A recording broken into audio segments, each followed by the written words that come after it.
Hello and welcome to Pluribus Unum's Fireside Chats. Not as good as FDR's, but hey, it's something. Now, I know I haven't done an interview in a while, but it's a good time as any to do one. So without further ado, here is New Jersey House candidate Hector Oseguera. Okay, so first, tell us a little bit about yourself. All right, so thank you for having me on. My name is Hector Oseguera, and I'm running in the 8th Congressional District. I am born and bred Hudson County. I've lived here my entire life. I was born in Hoboken, New Jersey, and raised in West New York. As ironic as that sounds, West New York is the smallest city in America. It is a 1 square mile city where essentially a lot of people, mostly from Latin America, a lot of immigrants come to find a better life for themselves. It's a working class community, a lot of blue collar workers, and that's essentially where I was raised. Thankfully, I was able to get good grades, and I eventually went to college at BU, where I studied poli-sci. Then I went to law school, and for the past 5 or 6 years, I've been working as an anti-money laundering analyst in New York City, which basically means that I review wire transfers and try to catch crooks, terrorists, mafiosos trying to launder money through the US financial system. And that's basically what I've been doing for work for the last couple of years. And recently, I decided to challenge the political machine in New Jersey, and I'm currently running against the Hudson County boss. Okay, so before we get into your race, I kind of want to bring up two things that happened in Jersey politics on the national stage. Sure. You may be familiar with the DCCC endorsed Jeff Van Drew, Oh, who yeah. switched to the Republican. Oh, yeah. So, do you just want to give some general thoughts on his party switch and maybe some vindication for his progressive challenger in 2018? Absolutely. So, I haven't been watching NJO2 for a while, so I'm not sure if there is somebody, a progressive, challenging him now. Do you know if there is? Or know of any progressive challengers in that district? No, I don't think there is one currently at the moment, but Yeah. let's just kind of, I'm just going to give the benefit of the doubt and say the progressive in 2018, I'm pretty sure she wouldn't have flipped to the Republican Party. I'm just saying. Absolutely, she would not have. So, okay, so let's talk about that district, right? So, Van Drew, I think, is a perfect example of the failures of the centrist Democratic establishment, right? For a long time, progressives in South Jersey were sounding the alarms about Van Drew. So the fact of the matter is, nothing changed about Van Drew in his party stance, right? No, he hasn't changed any of his positions. Nothing is different other than the letter that appears next to his name. And for a long time, progressives in that district were saying the Democratic Party should not back this guy. This guy is not a Democrat. And for the fact that he could raise money, the centrist, national and statewide Democratic organization was completely fine to look away from his, not standing up for any progressive values whatsoever, because essentially they sold their soul for power.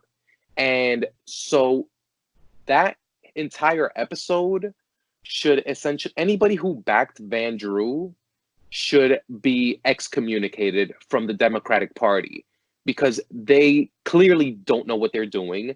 They clearly have no backbone and would sell their mother up the river for a winnable candidate. And I honestly think it's terrible. But it just really helps rip the mask off of the failures of the centrist Democratic Party establishment.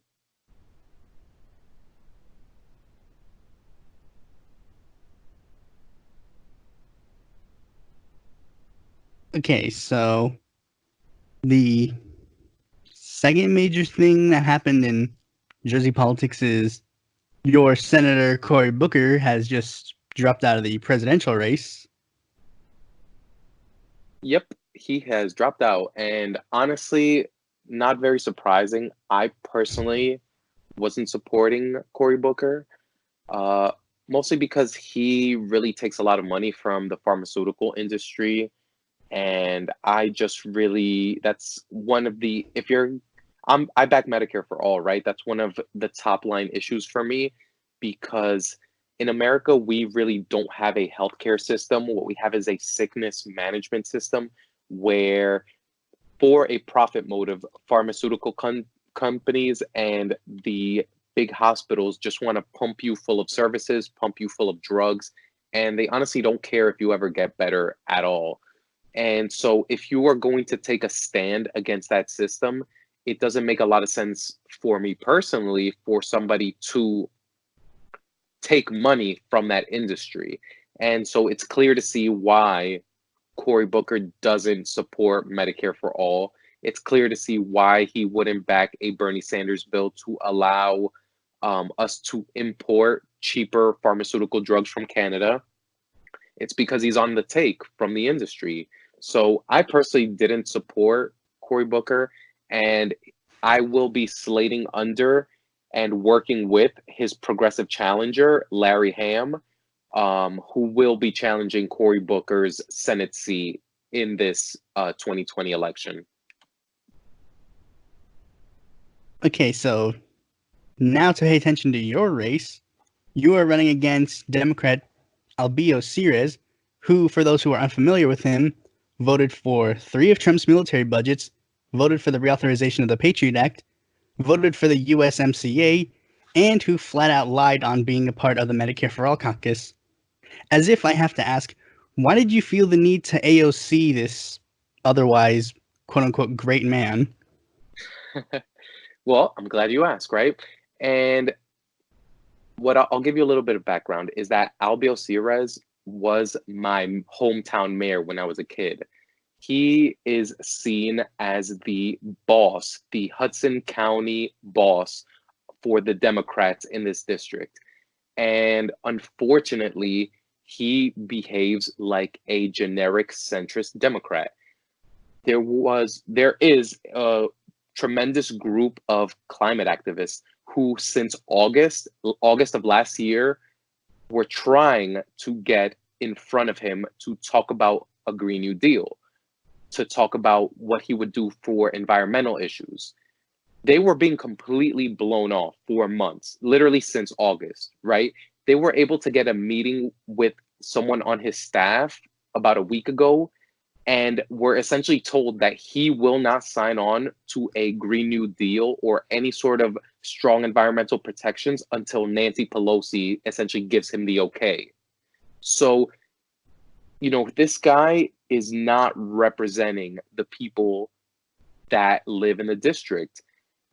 Another quick story I'll tell you is that a group of activists at the height of the immigrant detention center crisis, when you're seeing kids crying on TV, you're hearing about people dying in these detention camps, a group of activists go to his office and they make a very practical ask. They didn't ask if he would abolish ICE. They asked if he would at least stop voting for more funding for ICE. At least would you vote to rein in the money that is going to ICE, at least until the detention centers are under control or stop, right? Sounds very reasonable, sounds very practical.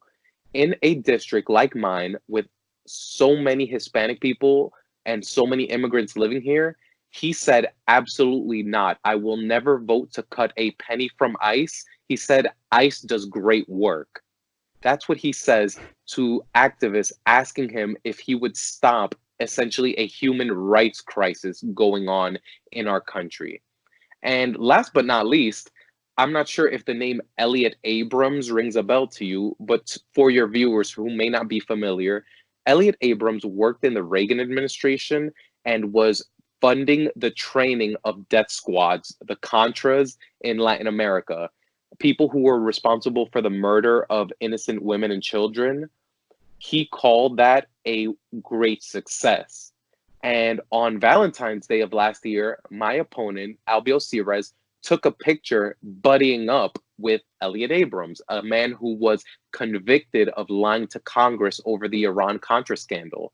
And just to put the cherry on top, Elliot Abrams currently works in the Trump administration pushing for regime change in Venezuela. That is the type of person that my congressman wants to buddy up with and take pictures with. That's not someone that the people in my district support. Those are not policies that the people in the district support.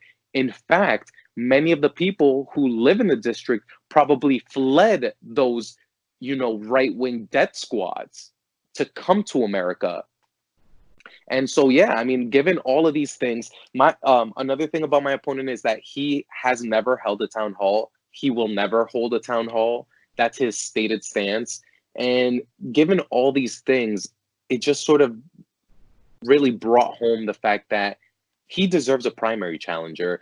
In 2018, nobody challenged him. He actually, I don't think he's ever had a very serious challenge to his position. And I think it's about time. The mood of the country is changing drastically. People are ready for progressive change. They're ready for somebody who's strong on policy, who knows what they're talking about. And that's honestly just not him. And so I really thought that the district deserves another option, or at least deserves to have this fight, had over what sort of representative are we going to have. So, what are the major things that you're trying to differentiate yourself with him policy-wise? Wonderful question. I'm glad you asked because it's essentially a night and day sort of thing. So for my career, right, I work as an anti-money laundering analyst. So while I have big policy issues that we're going to talk about, the overarching theme of my entire campaign is anti-corruption, right? I am an anti-corruption candidate. One of the things that, you're not going to make any headlines talking about political corruption in New Jersey. It's sort of like a running joke that the mob controls Jersey and that it's essentially a politically corrupt place. So I am a clean break from that system of political corruption. There are a lot of little examples that I could give to you about how this corrupt system perpetuates itself. One being something that's called the county line. And what the establishment does is that from the lowest levels of your municipality up to the state, up to the, congressman, the senator, and even the presidential candidates, they have a ballot placement system which puts the establishment candidates on what is called line A. Alphabetically, it's from left to right. So line A is the first one that you see when you vote. And for for years and years, when election time comes around, you see these humongous posters and they've got names on them, but the names are almost illegible because they're tiny. All it has is one humongous letter. They say vote line A all the way, which essentially tells everyone, just vote down this line and you'll be fine. They do that as a psychological trick to essentially perpetuate themselves forever. Another corrupt tactic that they use is that all the public service employees, the teachers, the firefighters, the police officers, the crossing guards, anybody who works for the public sector in the district is essentially forced to donate to their local politicians. They're forced to canvass for their local politicians. And if they don't, they come to find out that they might not have a job next year. So if you work as a public school teacher, as a garbage collector, any sort of job that is government based, you must donate to the local establishment politician. And if you don't, you're going to have to find yourself a new job next year because they will essentially kick you out. So I'm anti-corruption.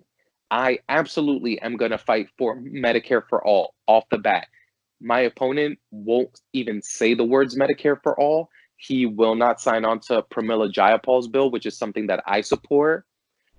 A Green New Deal. I'm very strong on a Green New Deal. I've signed 2 pledges at this point. Um, one from the Sunrise Movement called the Green New Deal Pledge, which pledges that when elected, I would use my office to promote Green New Deal legislation. And I've also taken the No Fossil Fuel Money Pledge, which promises that my campaign won't take more than $200 from any fossil fuel related individual or company. And in fact, I've actually taken it upon myself to take it one step further. I've actually committed to taking absolutely no money, not $1 from anybody in the fossil fuel industry, no fossil fuel companies, no fossil fuel executives. My opponent takes so much money from ExxonMobil, he couldn't take that pledge if he wanted to. So those are a couple of things that, I'm really fighting for. I guess the final one to sort of like round out the big issues is affordable housing. My opponent takes a lot of money from real estate developers who write these big checks and are responsible for essentially making my district unaffordable when it comes to housing. It's one of the big problems in my district that we have all these high rises that are going up and no one can afford them, right? I'm telling you, I'm an attorney. So, in the grand scheme of things, I tend to do a little bit better than the average person. But even someone in my position, I could never, ever afford to live in one of the high rise luxury condos that are going up in my district. And that's directly because of the real estate developers who buy off the local politicians, and then so the politicians don't care that no one can afford rent because they're being paid off by the developers. So on all those issues, it's literally night and day between me and my opponent. Now I know about those bigger issues, but let's just say hypothetically there's one issue that nobody talks about. Which one would you choose to elevate to, let's say, the national stage? Like, let's say there was let's say hypothetically persecution of Julian Assange. That's a good one. I mean, press freedoms is a good one.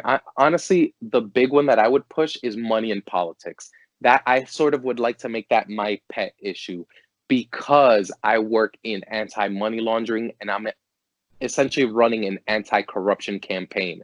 Money in politics is the most corrupt thing that we have going on right now.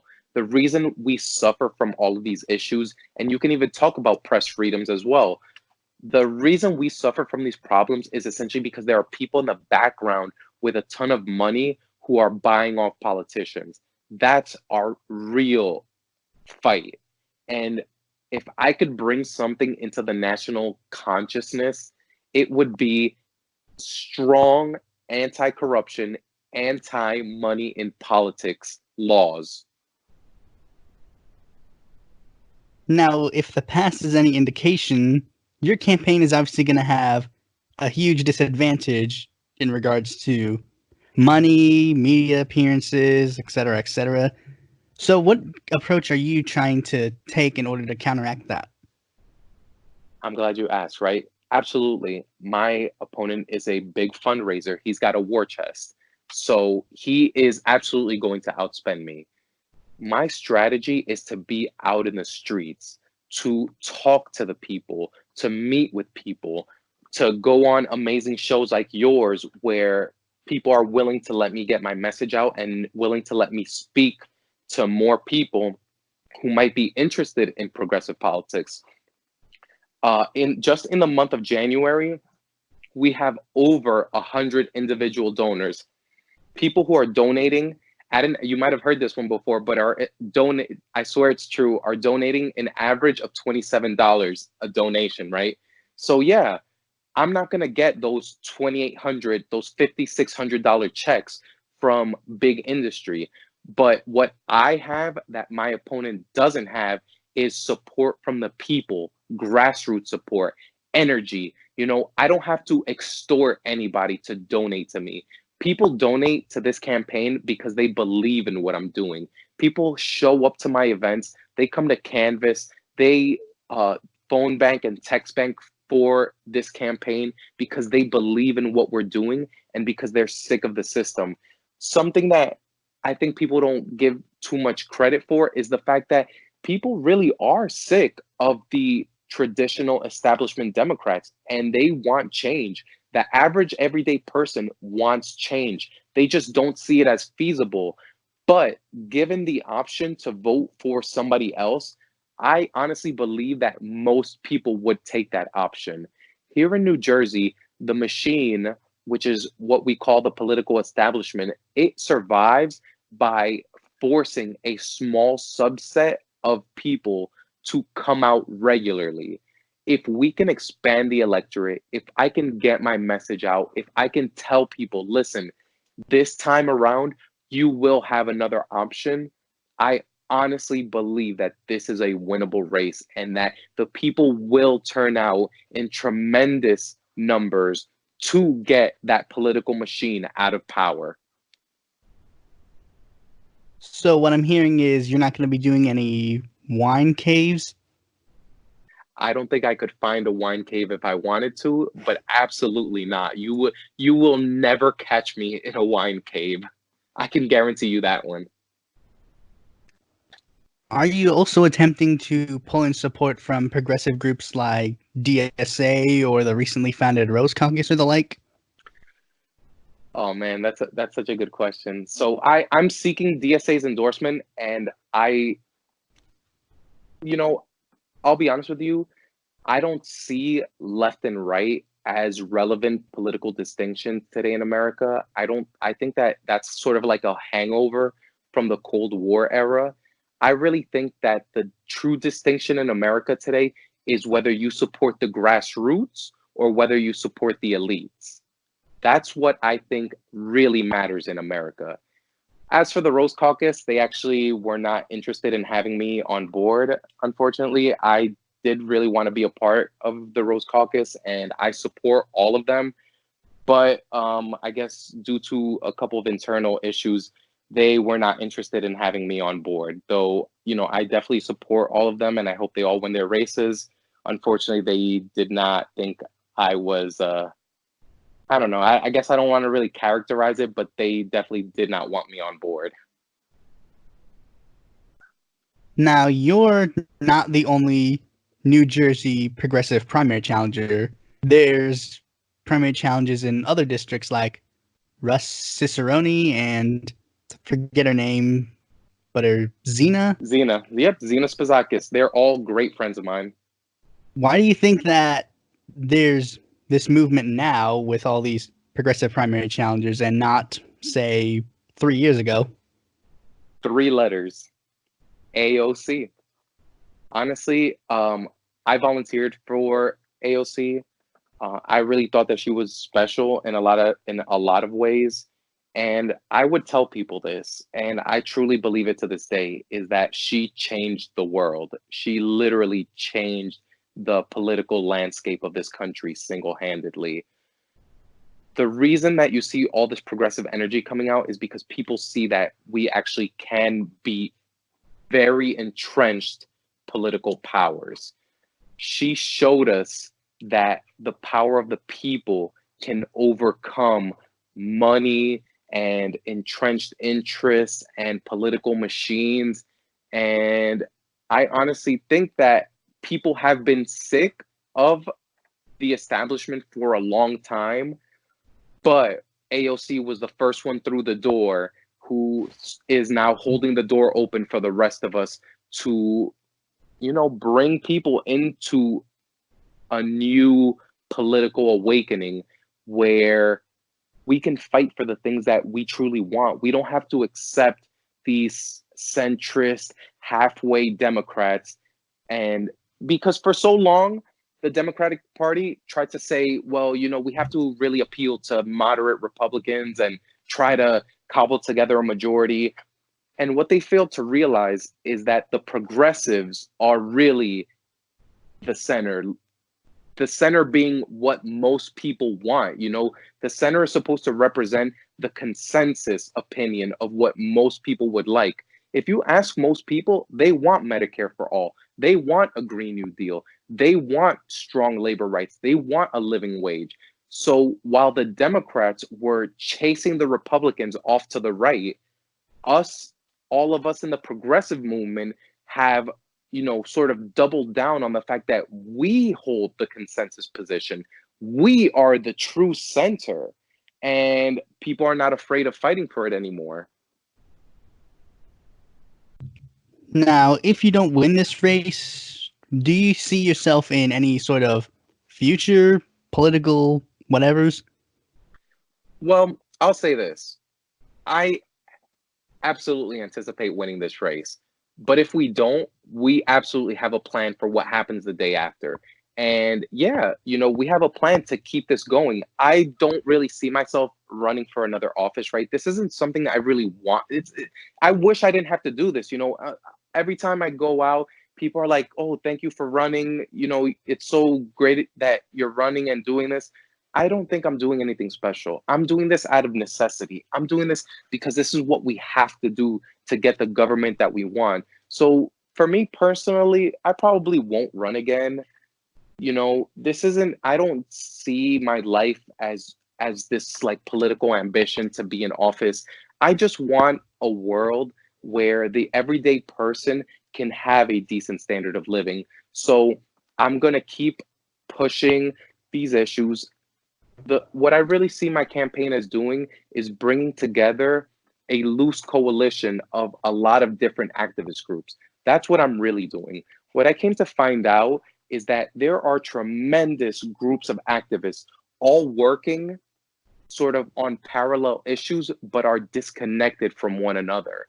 And what my campaign is really doing is pulling together the climate activists, the labor activists, the immigration activists, and telling them, look, we all have to work together as one and build a big family of people who are ready to fight for one another at a moment's notice. So that is the real goal of this campaign, is to bring all these grassroots activists, no matter what issue you're working on, to work in unison with one another so that the political system can't ignore us anymore. Well, thanks for being on my show, especially after you went on bigger names. Is there anything else you want to say before I let you go? Um, you know, I invite anybody who's listening to this to visit my website, oseguera2020.com. Sign up to volunteer. Please donate. Anything you can goes a long way for a progressive campaign like this one. What I'll definitely say is that there are no bigger names. This show, you giving me the time to speak on your show, is worth everything in the world to me. So there is no bigger name than who I'm with right now. I appreciate you giving me the time, giving me the platform to speak to the people and to let them know what we're fighting for. So I really appreciate it. Any person who takes an interest in this campaign has a special place in my heart. And I appreciate you giving me the platform and allowing me to let people know that we don't have to be afraid anymore. We're out here, we're in the streets, we're energizing the progressive movement. And it takes all of us. It takes people like you. It takes all the people who are listening at home, all of us, to join together in this fight. Well, anytime. Thank you so much. I appreciate it.